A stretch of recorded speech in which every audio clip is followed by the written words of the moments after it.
오늘 이제 저와 함께 같이 나눌 말씀은 바로 고난의 착각, 우리가 삶을 살아가는 방식이라는 제목으로 아까 읽었었던 본문인 요한복음 9장 1절부터 3절까지의 본문을 가지고 같이 말씀을 나누려고 합니다.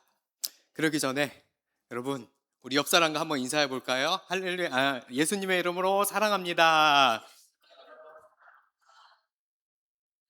아이고, 네, 역시 서로 축복해주는 이 시간은 굉장히 밝고 우리가 행복한 시간인 것 같습니다. 우리가 서로에게 늘 이렇게 위로가 되는 사람이 되기를 소망합니다. 오늘은요, 나눌 얘기가 많기 때문에, 뭐 원래 항상 만났다고 생각하실 텐데, 어쨌든 많기 때문에 말투가 조금 빠를 겁니다. 여러분, 이해하시면서 잘 집중해서 들어주시기를 바랍니다. 그래서 오늘은 서두도 없이 바로 본문 들어가도록 하겠습니다. 오늘 이 본문은 요한복음 9장부터 이제 엄청난 논쟁이 시작하는 그 시발점, 도화선이 되는 그 부분입니다. 바로 나면서부터 맹인된 자가 눈을 떠버렸어요. 이런 말도 안 되는 일이 일어났었고 이것으로 인해서 뒤에 많은 문제들이 일어나게 시작합니다. 그런데 그 사건 중에서 오늘 읽은 부분은 눈을 뜬 장면이 아니라 맹인을 소개한 부분만 읽었어요. 이 짧은 구절만 읽은 이유는 뒤에까지 하면 설교가 몇 시간이다? 3시간이다. 그래서 앞에만 한 겁니다. 앞에만 해도 지금 말을 빨리 해야 돼요. 그런데 이 짧은 이 세 구절에서도요, 요한은 의도적으로 충분히 많이 묵상해 볼 굉장히 중요한 관점을 적어 놨어요. 얼추는 우리가 알고 있을 거예요. 그런데 진짜 조금 더 깊은 이야기는 잘 모를지도 모릅니다. 오늘 그 이야기를 같이 한번 나눠볼 텐데요. 본문을 한번 여러분 가진 성경이나 다시 있으면 한번 잘 보시면, 한번 틈틈이 보시면 이렇게 적혀 있을 겁니다. 1절에 예수님께서 길을 가실 때 맹인된 사람을 만나죠. 그리고 2절에 제자들이 예수님께 물어봅니다. 이렇게 물어보죠. 이 사람이 맹인으로 태어난 것이 자신의 죄 때문인가요? 아니면 부모의 죄 때문인가요? 방송실 센스 기가 막힙니다. 이건 요청한 본문이 아닌데 알아서 잘 나와주신 거예요. 봐오셨죠? 예수님께 이렇게 물어본 거예요. 그런데 여기서 궁금한 게 있어요. 왜 물어봤을까요? 왜 물어봤을까요? 여러분, 우리는 이미 답을 알고 있어요.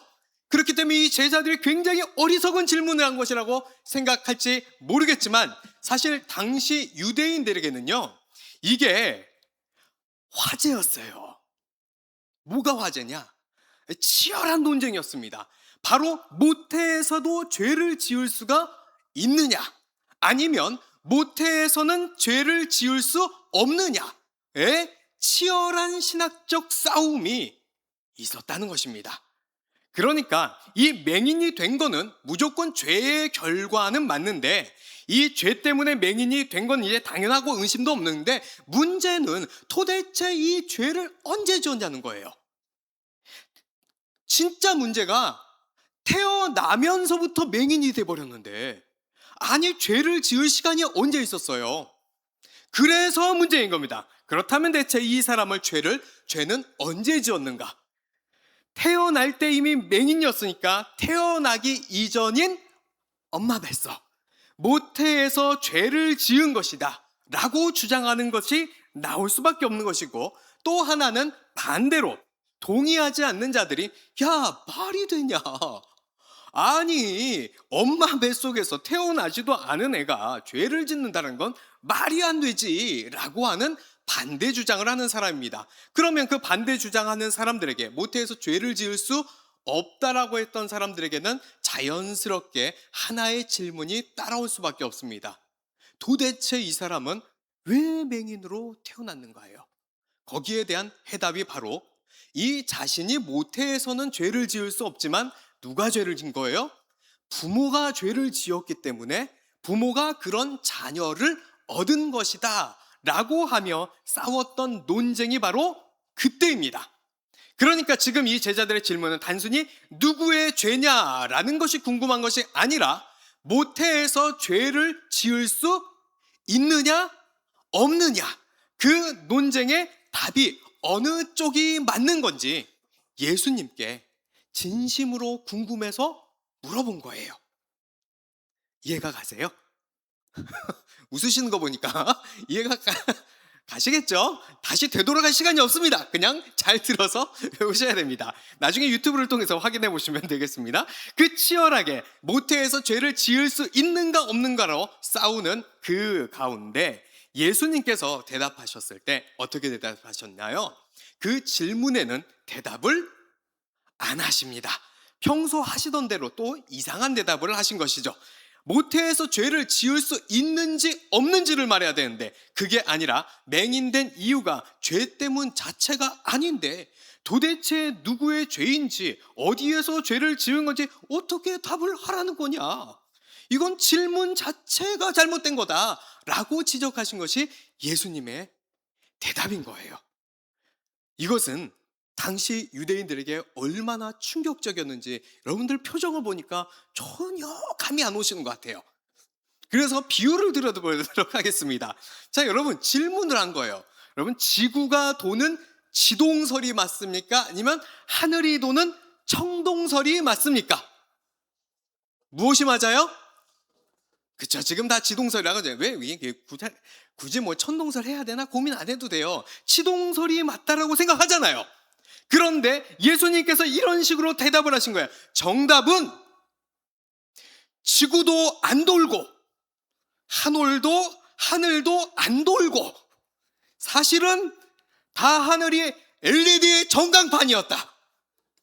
80K 고화질 화면이었는데 내가 그걸 대답을 어떻게 하라는 거냐. 뭐가 도는지.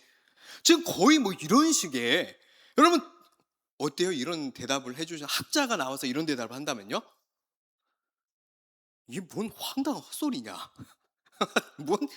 야 이건 내가 물어본 내가 미친 건가? 이런 생각이 딱 이런 느낌이에요. 지금 이때의 질문에 예수님의 답은요, 정말 말 그대로 황당무계한 답을 하고 계셨던 것입니다. 이에 예수님은 바로 왜 이런 대답을 하셨고 이런 것을 통해서 무엇을 말하고자 했는가? 그들은 자신들의 개념이 완전히 고착화되어 있었던 제자들에게 그 질문 자체가 잘못되어 있다며 너희들의 신앙이 완전히 방향을 잘못 잡고 있음을 지적하신 것입니다. 그런데 정말 중요한 것은 이게 아니에요. 맹인되고 고통, 고난, 그 원인을 죄에서 찾는다는 그 어리석음만을 이야기하고 있는 것이 아니라는 것입니다. 이 본문이요.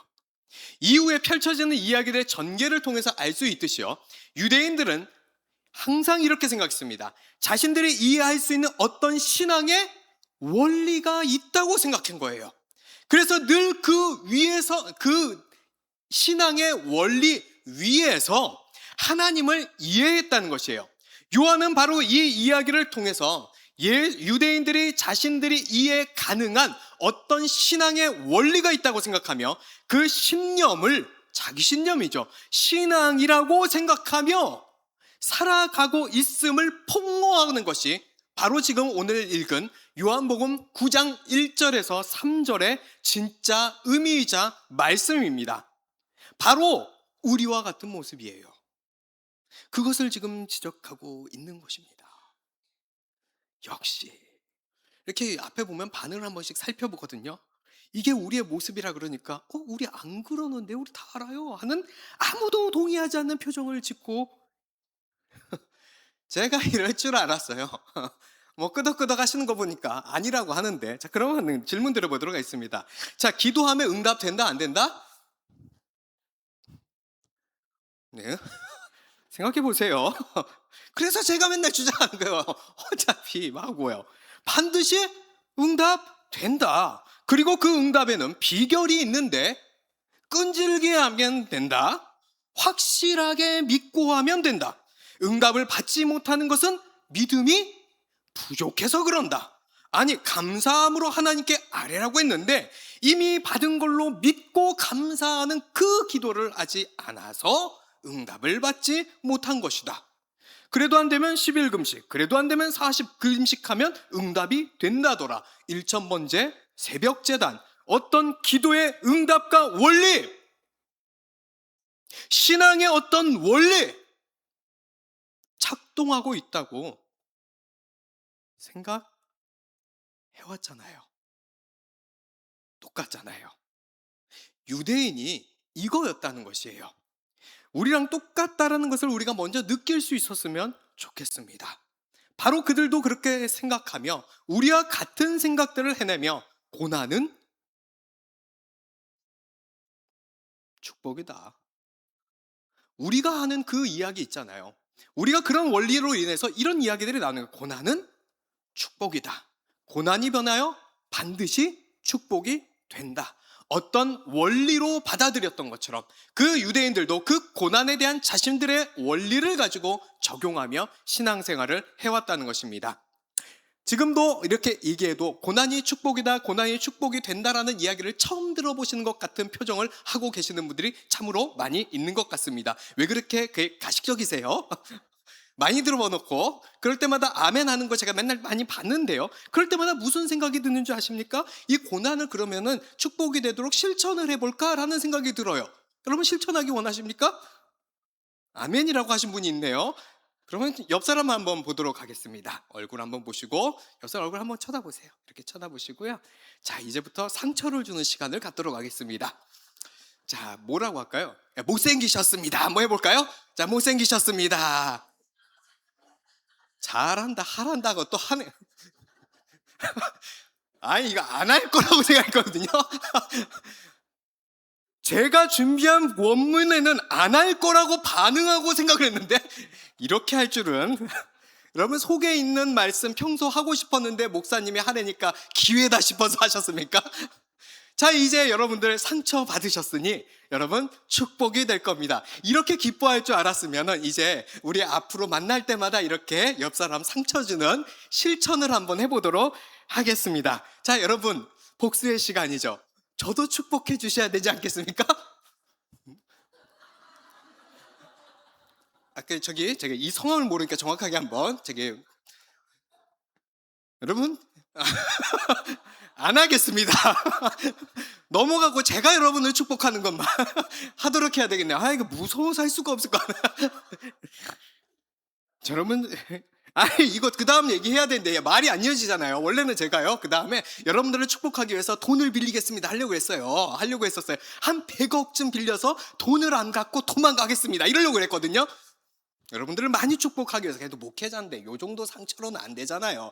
여러분 저에게 축복 받으실 분 신청받습니다. 제가 한 100억 받은 다음에 안 갚고 전화번호 바꾸고 해외로 사라지도록 하겠습니다. 여러분들에게 엄청난 축복을 주기 위해서. 여러분 이렇게 적용해 보면요 이런 이상한 것들이 나올 때가 잠깐 되게 갑자기 지금 이 분위기가 흘러가지고 여러분 한 번만 생각해 보면요 우리가 이 생각하고 있는 것들이 얼마나 단순했고 얼마나 이 생각했었던 것들이 구멍이 많이 있었던지 알아볼 수 있을 것입니다. 여러분 고난의 축복이라는 것이 어떤 도식화된 원리로 있을까요? 없습니다. 그런 건 없어요. 뭐 죄를 지어서 고난이 오는 것도 없고 고난이 되면 축복이 오는 것도 없습니다. 하나님은 우리가 이해하는 방법대로 움직이시는 분이 결코 아니십니다. 고작 인간인 우리가 하나님의 그 역사를 어떤 원리로 파악하고 정의할 수 없습니다. 우리가 아는 것은 하나님께서 약속하신 것들이고 하나님이 약속하신 것은 확실히 이루어진다는 파편적인 몇 개일 뿐이라는 것입니다. 그럼에도 불구하고 우리는 끊임없이 그 원리를 알아내서 내 삶에 적용하기를 원합니다. 그래서 그 신앙의 원리를 적용해서 인생의 소망, 축복, 문제 해결 이런 것들을 얻고 싶어 한다는 것입니다. 이런 것은 성경의 가르침도 아니고 기독교 신앙도 아닙니다. 이것은 단순히 우리가 하나님을 어떻게 해요? 우리의 예상 안에 두고 싶을 뿐인 것입니다. 하나님을 우리 예측 가능한 범위 안에 두고 싶은 우리의 두려움 때문이라는 것이에요. 무슨 두려움이요? 내가 원하는 것을 이루어주지 않을지도 모르는 하나님이실까봐, 그것이 두렵기 때문에 하나님을 어떤 원리로 이해하며 예측 가능한 범위 안에 두고 싶은 우리의 욕심이라는 것입니다. 이런 것들은 신앙의 원리가 아니라 자기 신념일 뿐입니다. 그런데 문제는 이게 지속되다 보니 어느새 이런 신앙의 원리들이 우리의 신앙이라고 자리 잡고 있는 것입니다. 오늘 본문의 유대인들도 그랬습니다. 그들이 얼마나 뿌리 깊게 자리 잡고 있었냐면, 그 본문 속 질문을 한 사람들이요, 놀랍게도요, 우리가 항상 그 이상한 소리 했었던 바리새인이라고 생각했는데, 바리새인이 아니라 잘 보시면 제자들이었다는 것입니다.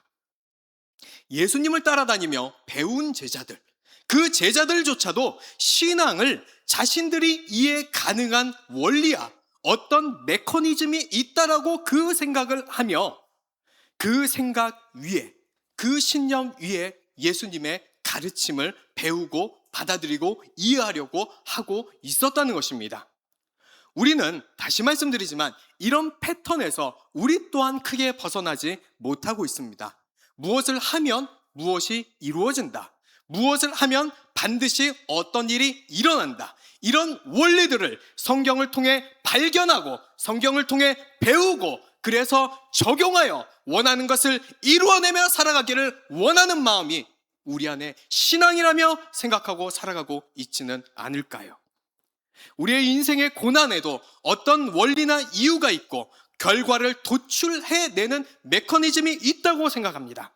그리고 요셉, 야곱, 욥 등의 이야기를 들으며 축복을 얻으려면 고난이 꼭 필요하다거나, 그래서 고난은 축복이 된다거나, 기독교는 역전의 신앙이라는 것들을 아무렇지도 않게 우리는 생각하고 받아들이고 있다는 것입니다. 하지만 아까 말씀드렸던 요셉, 야곱, 욥, 이런 얘기는 고난에 대한 본문 자체도 아니며, 이런 원리가 있다고 했었던 신앙의 원리는 있지도 않고, 그런 고난의 원리는 우리가 정의하고 뜻하는 대로 작동되지도 않습니다.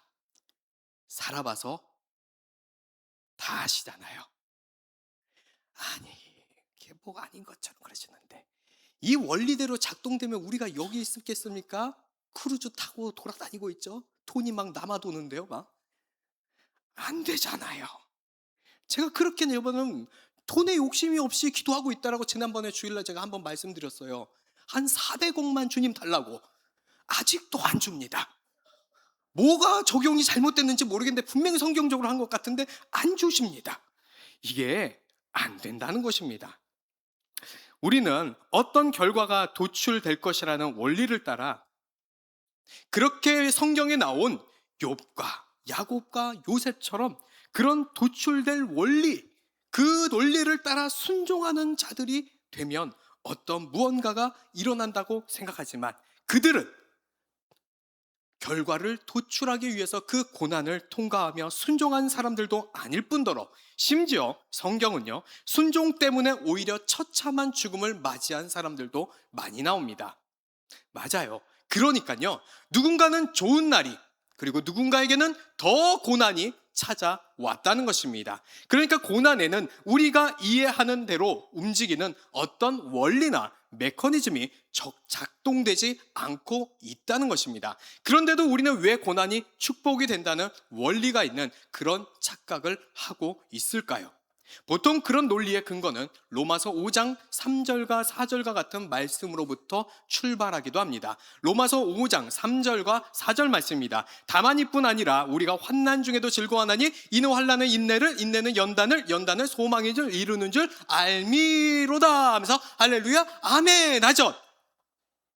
안 했던 것처럼 계속 그래요. 끝까지. 나는 한 번도 그래 본 적이 없다. 그분은 아마 성경을 읽어본 적이 없어서 이런 구절이 있는지는 모르고 있는 분만 아멘 안 해봤을 겁니다. 그러면 이기현 목사, 니는 안 했냐? 했습니다. 제가 말씀 뽑기 하면 좋아하는 말씀이었습니다. 다 잘못된 것이죠. 잘 아는 말씀이고 잘 이용했던 구절이죠. 그런데 이게요, 정말 환난은 인내를, 그리고 연단을, 소망을 이루어낸다라는 그 말씀, 고난 속에서 인내를 하다 보면 결국 소망이 이루어진다, 좋은 날 온다라는 그 말씀일까요? 전혀 아닙니다. 3절이 시작하는 이 환난은요, 헬라어로 들립세신이라고 하는 단어입니다. 원어로는 들립세스라고 하는데, 이 정확한 뜻은요, 그냥 고통이 아니라 외부로부터 오는 환난이에요. 나는 가만히 있는데, 나는 잘 살고 있고 선행하고 있고 주님 뜻대로 살아가고 있는데 원인이 나한테 있는 게 아니라요, 외부로부터, 밖으로부터, 외압으로부터 오는 환난이 바로 들립세스입니다. 그러니까 그리스도인으로서 신앙을 잘 지키고 살아가고 있는데 로마의 압제와 같은 환경이 잘 살아가고 있는 그 그리스도인에게 고통과 손해를 주는 바로 그 말이 아까 이야기한 환난을 이야기하는 것입니다.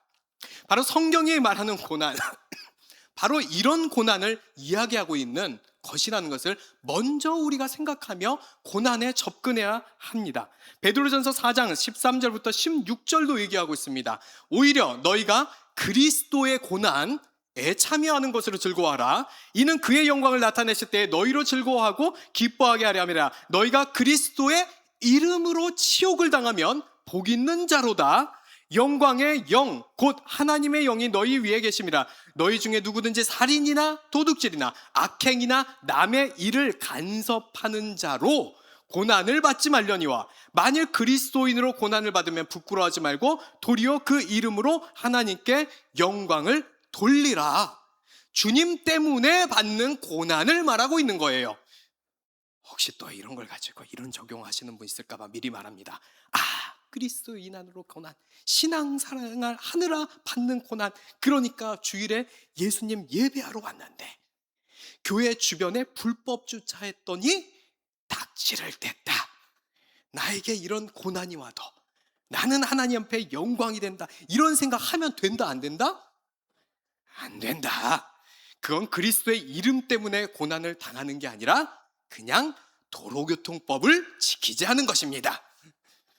성경 속에 나오는 고난의 메시지는 그런 것이 아니라, 우리가 늘 특별히 고난이 장차 영광이 된다, 이렇게 인용했었던 그 고난은 주님의 뜻을 순종하며 선하게 살며 그리스도인으로서 삶을 지켜내느라 살아가느라 그때 찾아오는 고난을 말하고 있는 것입니다. 주식을 하겠다가 돈을 날렸다거나, 사업을 했는데 장사가 잘 안 된다거나, 시험에 떨어졌거나, 이런 고난을 말하는 것이 아니라는 것입니다. 이제 그 개념을 가지고 5장 3절부터 4절 말씀을 다시 잘 보면 다시 이제는 조금 보이실지 모르겠습니다. 3절 말씀에 이렇게 적혀 있죠. 다만 이뿐 아니라 우리가 환난 중에도 즐거워하나니 이는 환난은 인내를, 앞쪽은 빼고 뒤만 생각하겠습니다. 지금은요, 환난, 나로 인해 생긴 고난이 아니라 외압으로, 믿음 지키고 있는데 외압으로부터 오는 고난인데, 로마의 압제 속에서 오는 핍박을 받으며 살아갈 수밖에 없는 그 고통을 말하는데요, 그 환난이 인내로 이끌어간다고 합니다. 인내라는 뜻은 헬라어로 어떤 뜻이냐, 피포, 뭐뭐 아래에, 메노, 머물다 라는 합성어입니다. 피모모네, 무엇 아래 머물다 라는 뜻이에요. 그러니까 로마 압제 아래에 짓눌려 머물고 살아가고 있는 것, 거기서 믿음을 포기하지 않고 믿음 안에 머물며 버티며 살아가고 있는 것이 지금 이야기한 이 인내입니다. 그런데 이 인내는 연단을 이룬다고 합니다. 여기가 아주 중요한 지점입니다. 잘 들으셔야 돼요. 여기가 아주 중요한 지점입니다. 우리가 이 연단이라는 단어를 나를 단련시켜서 이 기간을 통해서 도리의 역전의 찬스가 된다, 이런 생각을 하니까 자꾸 이 구절이 잘못된 방향으로 흘러가는 겁니다. 이 연단이라는 헬라어 도키멘, 원어로는 도키메라고 하는 이 헬라어는요, 바로 이런 뜻입니다. 입증되다, 인정받다. 입증되다, 인정받다입니다. 그러니까 그 고난 아래에 있을지라도 그리스도인으로서 삶을 지켜내고 그 고통들을 감내하는 시간이 참된 믿음을 가진 사람이었음이 입증되고, 도리어 그 믿음이 인정받는 결과를 낳게 된다라는 이야기가 지금 이제 4절부터 펼쳐져 있는 바로 그 이야기입니다. 마치 공부를 잘하는 학생이 시험을 보기 전에는 아무것도 드러나지 않죠. 그냥 똑같은 학생이잖아요. 그런데 중간고사, 기말고사, 학생이라면 누구라도 싫어할 그놈의 그지 같은 시험. 표정이 뭐 옛날 이야기니까. 그쵸? 그리고 나는 시험을 겪었어도 공부 안 했으니까 괜찮아요. 뭐 그런 분들도 있겠지만 그 후에 찾아오는 고난이 있잖아요. 성적표. 아무튼 그 시간, 그 그지 같은 시험이 아까 공부를 잘하는 학생은 어떻게 돼요? 도리어 자신이 공부를 잘하는 학생이었음이 입증되고 드러나는 시간이 된다는 것입니다. 그래서 그 연단, 바로 그것이 연단이 그 단어입니다. 그래서 이 단어, 이 연단이 그것을 통해서 결국 소망을 이룬다는 것인데요. 그것도 잘 보셔야 돼요. 4절 한 번만 띄워주실 수 있을까요? 로마서 5장 4절. 네, 소망을 이룬다고 되어 있는데 보면은 소망하는 것을 이룬다고 되어 있나요? 아니면 소망 자체를 이룬다고 되어 있나요? 소망 자체를 이루는 것입니다. 그러니까 이렇게 고난이라는 시간을 흔들림 없이 통과하는 그리스도인을 통해 그 그리스도인들이 이렇게까지 믿음을 지켜낼 수 있을까? 와, 어떻게 그리스도인들이 이렇게까지 믿음을 지킬 수 있을까? 대체 이 인간들은 뭘 붙들고 있길래 그렇게 견딜 수 있을까? 라고 생각을 하게 되며 그들이 땅에 소망을 둔 자들이 아니라 그들이 영원한 천국의 소망을 품은 자들이었음이, 바로 그 소망이 무엇이었는지 도리어 고난의 시간 속에서 선명하게 나타나고 드러난다는 이야기가 바로 지금 4절의 말씀입니다. 그러니까 그토록 고난이 축복이 된다라고 붙잡았었던 말씀으로 사용했다면 이 말씀은 배신입니다. 인생의 고난 속에서 반드시 역전되고 기적이 일어난다라는 것이 아니라 오히려 좋은 날이 오지 않더라도 그 시간을 견뎌내는 자들을 통해 하늘에 소망을 둔 사람들이었음이 입증되고 드러나게 된다라는 말씀입니다. 지금까지 완전히 반대로 해석한 말씀이라는 것입니다. 누가 그렇게 반대로 해석했을까요? 아까 말씀드렸잖아요. 제가 그랬다고요. 가끔씩 그럽니다. 저도 말씀을 잘못 전한 곰범이라고요. 아니 그땐 이게 그건 줄 알았는데 어떻게 해요? 열심히 가르쳤는데. 그래서 인용하면서 힘을 내세요 했는데요. 성경을 봤더니요. 주님 잘못했습니다. 하여간 그럽니다.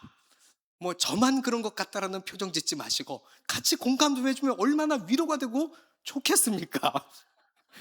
그러니까 당시 로마서를 기록한 상황이 어떤 상황이었었죠?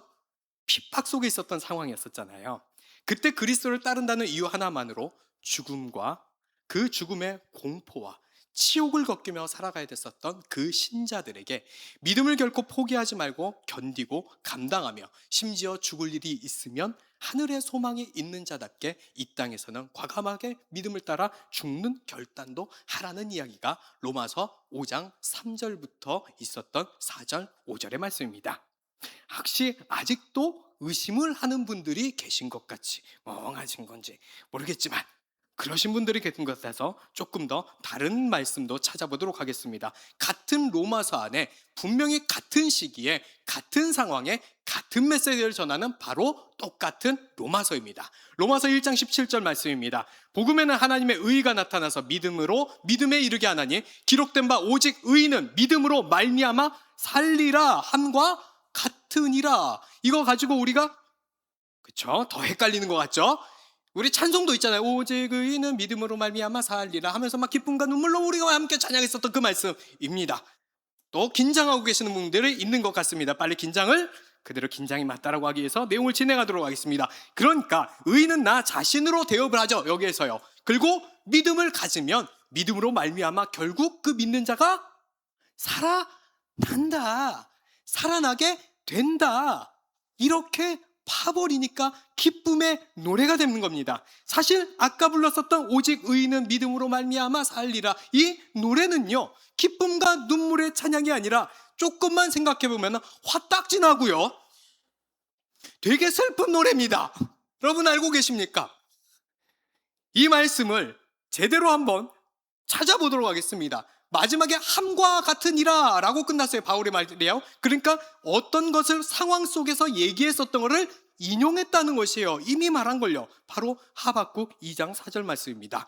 보라, 의의 마음은 교만하여 그 속에서 정직하지 못하나 의인은 그의 믿음으로 말미암아 살리라. 여기 있는 말씀을 바울이 인용한 거예요. 그러면 하박국의 상황을 잘 봐야 되겠죠. 하박국은요, 2장 4절 말씀 어떤 걸까요? 이 하박국은 다른 예언자와 다르게요, 무엇을 하냐면요, 하나님께 신랄하게 따집니다. 이 고통 속에 내버려 두신 이 상황을 하나님 앞에 마구 따집니다. 1장을 보시면 다 나와 있습니다. 하나님, 어떻게 이러실 수가 있습니까? 아니, 어떻게 악인이 더 잘 됩니까? 이건 말이 안 되지요. 아니, 우리를 이렇게까지 괴롭히도록 내버려 두시는 게 이게 하나님 맞아요? 네? 맞냐고요? 뭐 말씀 좀 해보세요. 막 하면서 막 하박국이 막 신랄하게 따진 거예요. 그랬더니 거기에 하나님이 응답하신 겁니다. 이 고통 속 절규에 가까운 부르짖음의 한 답이 오직 의인은 믿음으로 말미암아 살리라. 뭐 어쩌라는데. 아니, 우리가 원하는 대답은 그래, 내가 네 맘 안다, 내가 좀 환경 바꿔줄게, 뭐 응답 좀 해줄게, 이게 아니, 그냥 의인은 믿음으로 말미암아 살리라, 끝이에요. 이게요. 여러분, 목사님 찾아왔어요. 남편에게 제가 폭력으로 시달립니다. 돈이 없습니다. 정말 차라리 죽고 싶습니다. 어떻게 살아야 됩니까, 목사님? 오직 의인은 믿음으로 말미암아 살리라. 여러분, 굉장히 이런 답을 좋아하시면요, 항상 오시면 제가 그렇게 답을 해드리겠습니다. 문제를 갖고 찾아오신 분들마다 오직 의인은 믿음으로 말미암아 살리라고 돌려보내도록 하겠습니다. 아마 이것도 무슨 얘기인지 잘 모른다는 것은, 아직도 이 말씀은 의인이 믿음으로 말미암아 살아나서 내 삶에 기적이 일어난다, 이렇게 생각하는 분으로 생각하고 있는 분도 있는 것 같습니다. 그렇다면 그래서 헷갈리지 않도록 마지막 결정타를 우리가 나눠야 되겠죠. 이 황당한 대답, 주님, 아니 이거 뭘 어쩌라는 대답입니까 하는 대답에 하박국은요 또 이해를 합니다. 이 기가 막힐 노릇이에요. 제가 생각할 때는 총체적 난국이라고 생각합니다. 그런데 이것을 이해하면서 이렇게 마지막에 하박국이 이야기를 하죠. 우리가 잘 아는 노래, 무화과 나뭇잎이 마르고 포도 열매가 없으며 하면서 나오잖아요. 무화과 나뭇잎이 마르고, 그게 하박국의 3장 17절 18절 말씀입니다. 비록 무화과 나무가 무성하지 못하고요, 포도나무에 열매가 없으며 감람나무에 소출이 없으며 밭에 먹을 것이 없으며 우리의 양이 없으며 외양간에 소가 없을지라도 나는 야훼로 말미암아 즐거워하며 나의 구원의 하나님으로 말미암아 기뻐하리로다. 여기에 나온 거예요. 가사 보이십니까? 이제 9절 보이시나요? 그러니까 우리가 그토록 율동을 하면서 불렀었던 이 기쁨의 노래의 가사는요, 사실 기쁨의 찬양이 아니라 굉장히 슬픈 노래입니다. 우울한 노래예요. 나뭇잎은 다 말라버렸고 열매도 없고 소출도 없고 밭에 먹을 것도 없어서 다 굶어 죽게 생겼다는 노래가 이 노래인데, 우리가 기쁨으로 율동하면서 부른 겁니다. 그러니까 제 생각에 율동하면서 이건 부를 게 아니라 제가 볼 땐 마이너 키로 우울하게 불러야 돼요. 찬양팀이 안 계시는 것 같고 우리 성가대가 보이니까요, 이게 잘못 작곡이 된 노래인 것 같으니까요, 이걸 실제 피부에 와닿게 현실 버전으로 마이너 키로 좀 우울하게 편곡해서 우리가 슬피 울며 이를 갈며 부를 수 있도록 이걸 하나 해주시면 얼마나 좋을까라는 생각을 해봅니다. 여러분, 사도 바울이 말하고 있는 게 바로 지금 이걸 얘기하고 있는 것이에요. 철저한 박해와 하박국 시대처럼 모든 게 말라버린 이 상황 속에서 그리스도인이라는 것을 조금만 타협하면 로마의 모든 풍요를 누릴 수 있는데, 그깟 믿음이 뭐라고, 그깟 그리스도의 이름이 뭐라고, 거기에 목숨을 걸고 삶을 견디는 신자들을 향한 바울의 메시지가 바로 이 이야기라는 것입니다. 그래서 그 바울의 이야기는 5장 5절로 이어진 겁니다. 소망이 우리를 부끄럽게 하지 아니함은 우리에게 주신 성령으로 말미암아 하나님의 사랑이 우리의 마음에 부은 바 됨이니. 시간이 없어 이거 생각하고 마지막 하나만 보도록 하겠습니다. 소망이 우리를 부끄럽게 하지 않도록 만들어줄 건데 그게 무엇이냐? 바로 이 일을 하게 해준다고 합니다. 성령을 통해서 기적과 역전이 아니네요. 뭐라고요? 역시 우리 하나님 잘 안 맞는, 역시 또 이상한 소리 하십니다. 뭐라고요? 우리의 마음에 사랑한다고 말씀해 주신대요. 끝이에요. 아니 뭐 진짜 끝까지 이런 식으로 끝내실 겁니까 주님? 근데 끝이래요. 정말 우리 주님도 너무하시지만 우리 바울 선생님도 뭐 그렇습니다, 여러분. 여러분, 신앙의 원리가 있고 고난의 원리가 있다고 생각하며 그것을 잘 배우고 적용하면 우리의 삶의 응답과 기적이 일어날 것 같다는 이 고난의 원리에 대한 착각. 오늘 요한복음 9장의 유대인, 아니 매일같이 예수님을 따라다니며 배운 제자들조차도 어떤 신앙의 원리나 고난에 대한 메커니즘이 있다며 고정관념과 자기신념에 빠진 모습, 그래서 어떻게 적용하여 응답과 기적의 삶을 살아갈 것인가, 그렇게 생각했던 모습. 하지만 요한복음 9장은 그런 우리의 이해대로 움직이는 게 하나님의 역사가 아님을 보여주는 것이고, 그저 우리는 이 가난과 고통과 고난 속에서, 때로는 축복과 풍요 속에서 신자는 어떻게 살아가야 할지를 말하는 것이 성경임을 우리에게 분명히 보여주고 있다는 것입니다. 여러분, 불신자에게도 고난이 오고요, 신자에게도 고난은 옵니다. 불신자에게도 축복과 기적은 일어나고 또 신자에게도 기적과 복된 날이 찾아옵니다. 의인에게도 해가 뜨고 또 해가 지며 의인이 아닌 자에게도 해는 뜨고 해가 지는 것입니다. 하지만 신자는 그 시간들을 통과하는 모습, 그 속에서 살아내는 삶의 방식이 다른 사람들인 것입니다. 복을 쫓는 자들은 복을 향해 달려나가겠지만 하나님을 찾는 자는 비록 그곳이 무화과 나뭇잎이 마르고 포도나무 열매가 없을지라도 주님 거기 계시다면, 주님이 거기 계시다면 순종하며 머물며 살아가는 자이라는 것입니다. 이제는 마무리해야 될 시간인데 시간이 다 됐지만 정말 좀 중요한 얘기여서 그래도 나눠보고 싶습니다. 말을 빨리 하겠습니다. 사실 저는 오늘 이 말씀을 통해서 굉장히 안타까운 시선으로 말씀을 나누고 있는 겁니다. 그래서 어쩌면 더 무겁지 않으려고 장난도 같이 치면서 기쁘게 나누고 싶은 마음이기도 했습니다. 지금 우리가 보내고 있는 사순절, 그리고 곧 다가올 고난주간이 기다리고 있습니다. 고난주간을 맞이하며 이제는 곧 많은 교회에서도 고난에 대한 묵상들이 넘쳐나오게 되겠죠. 그런데 안타까운 것은 그 고난이 자신의 인생사 고난을 묵상하고 있다는 것입니다. 심지어 그 고난이 반드시 축복이 된다며 외치며 또 성도님들은 아멘으로 화답하고 있다는 것입니다. 아니 어떻게 예수님의 죽으심 앞에서 어떻게요? 여러분, 장례식장에 참석해서 아이고 할렐루야 할렐루야 축하드립니다, 이제 부모님의 돈이 다 상주님의 것이 되었으니 너무 좋으시겠습니다, 할렐루야, 거 봐요 반드시 축복이 된다고 했잖아요, 이런 손님 어떠십니까? 이 맞는 말이라고 해도 이거 아니잖아요. 모두가 아닌 분이 계시다면 찾아가서 제가 꼭 그렇게 인사해 드리겠습니다. 아닌, 우리 다 알잖아요. 그런데요, 이건 안 되는데 예수님의 죽으심을 기억하는 그 자리 앞에서 고난이 번하여 반드시 축복과 기적과 역전 아멘, 이거는 괜찮은 건가요?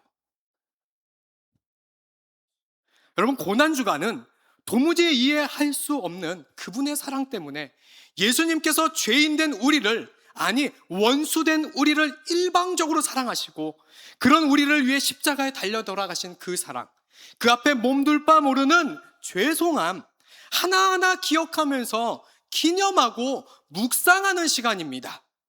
그런데 그 예수님의 십자가를 고난하는 묵상의 기간에 내 인생사 고난이 왜 나와야 하는 것인지 정말 마음이 아픕니다.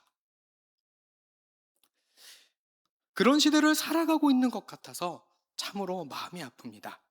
예수님의 십자가에 십자가에서 찢겨 죽으신 그 고통이 인생의 역전, 할렐루야. 어떻게 그 십자가 앞에서 이제 다 같이 문제 해결과 응답을 위해 뜨겁게 부르짖어 기도할 시간입니다 하며 기도할 수 있을까? 저는 사실 마음이 아픕니다. 축복을 받겠다고 우리는 안수를 받으며 주시옵소서를 외치는 모습을 볼 때 이것이 고난주간의 참된 의미일까? 마음이 많이 힘듭니다.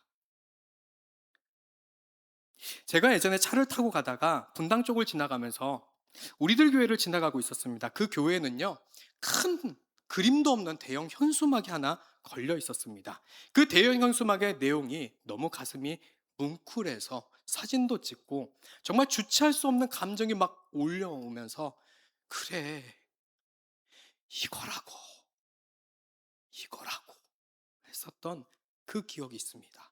그 현수막이 바로 이 현수막입니다. 뭐라고 적혀 있나요? 내 고난은 내 죄보다 약합니다.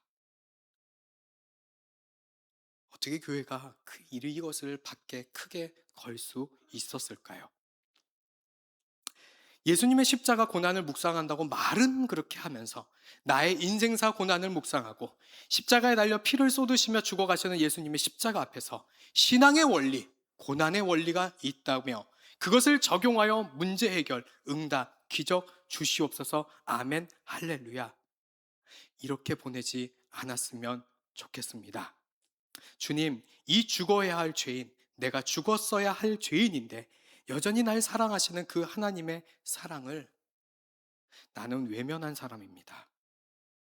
아니, 나 사실 하나님 사랑 진짜 저요. 진짜 저요. 하나님 사랑 이용만 한 사람입니다. 필요할 땐 찾고요.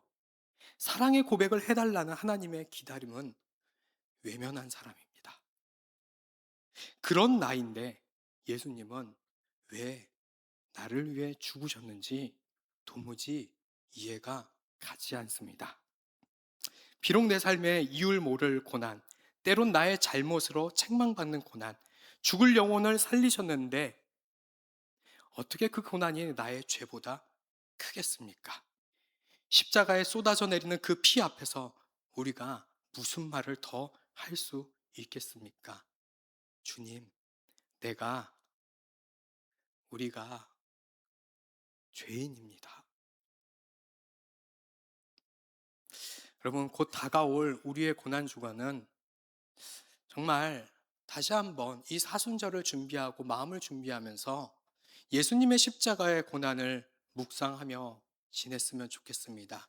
특별히 그 한 주간만이라도 나의 문제 해결과 응답을 달라고 하는 그 기도를 잠시 멈추고 예수 그리스도의 십자가를 묵상하고 감사하며 또한 죄송하다고 하는 그 고백을 묵상으로 보내는 한 주간 보내기를 부탁드려 봅니다. 고난주간의 참된 의미를 잃어버린 세대라고 합니다. 하지만 그것을 따라가지 않고 우리 도봉교회가요, 예수님의 죽으심과 사랑을 기억하고 기념하여 하나님의 아파하심의 위로가 될 수 있는, 그래서 하나님이 숨 막힐 듯 아파하시고 답답할지라도 이곳을 보고 한 줄기 숨 쉴 수 있는 공간을 내어드리는 그런 교회 우리 돼봅시다. 우리 그렇게 하나님을 생각하고 예수님을 묵상했으면 좋겠습니다. 마지막으로 제가 이사야 53장 3절에서 6절 말씀만 읽고 마치겠습니다. 그는 멸시를 받아 사람들에게 버림받았으며 간고를 많이 겪었으며 질고를 아는 자라 마치 사람들이 그에게서 얼굴을 가리는 것 같이 멸시를 당하였고 우리도 그를 귀히 여기지 아니하였도다. 그는 실로 우리의 질고를 지고 우리의 슬픔을 당하였거늘 우리는 생각하기를 그는 징벌을 받아 하나님께 맞으며 고난을 당한다 하였도다. 그가 찔림은 우리의 허물 때문이요 그가 상함은 우리의 죄악 때문이라. 그가 징계를 받음으로 우리는 평화를 누리고 그가 채찍에 맞음으로 우리는 나음을 받았도다. 우리는 다 양 같아서 그릇 향하여 각기 제 갈 길로 갔거늘 야훼께서는 우리 모두의 죄악을 그에게 담당시켰도다. 기도하겠습니다.